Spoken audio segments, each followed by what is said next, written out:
SSLC എക്സാമിന് ചോദിക്കുന്ന ഒരു ഇമ്പോർട്ടൻറ്റ് ക്വസ്റ്റ്യൻ ആണ്. Find the equation of the line joining -22 and -99. ഇവിടെ 2 പോയിന്റുകൾ തന്നിട്ടുണ്ട്.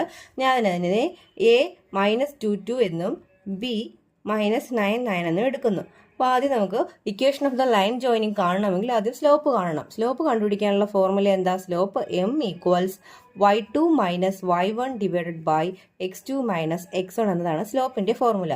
y2 ഇവിടെ എത്രയാണ്? 9. y1 എത്രയാണ്? 2. 9 - 2 ഡിവൈഡഡ് ബൈ x2 എത്രയാണ്? -9. x1 -2. അപ്പോൾ -2. 9 - 2 7. -9 + 2 എന്ത് വരും? -7 എന്ന് വരും. ഡിവൈഡ് ചെയ്യുമ്പോൾ നമുക്ക് -1 എന്ന ആൻസർ കിട്ടും. ഇനി equation of line joining. Equation of line ജോയിനിങ്ങിന്റെ ഫോർമുല എന്താണ്? ഇക്വേഷൻ ഓഫ് ലൈൻ ജോയിനിങ് കാണാനായി y - y1 = m × x - x1 എന്ന ഫോർമുല യൂസ് ചെയ്യാം.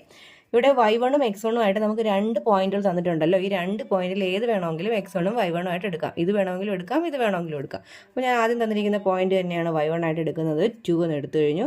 ഈക്വൽസ് എമ്മിൻ്റെ വാല്യൂ -1, x - x1 ആയിട്ട് -2 എടുത്തു. That is y - 2 = -1. x - -2 എന്താണ്? x + 2 എന്ന് എഴുതാം. y - 2 = മൈനസ് അകത്ത് കയറ്റുമ്പോൾ -x -2 എല്ലാം കൂടി നമുക്ക് ഒരു സൈഡിൽ എടുക്കാം. y - 2 + x + 2 = 0. That is y + x = 0. ഇവിടെ -2 + 2 ക്യാൻസൽ ആയി പോവും. y + x = 0 എന്നതാണ് equation of the line joining.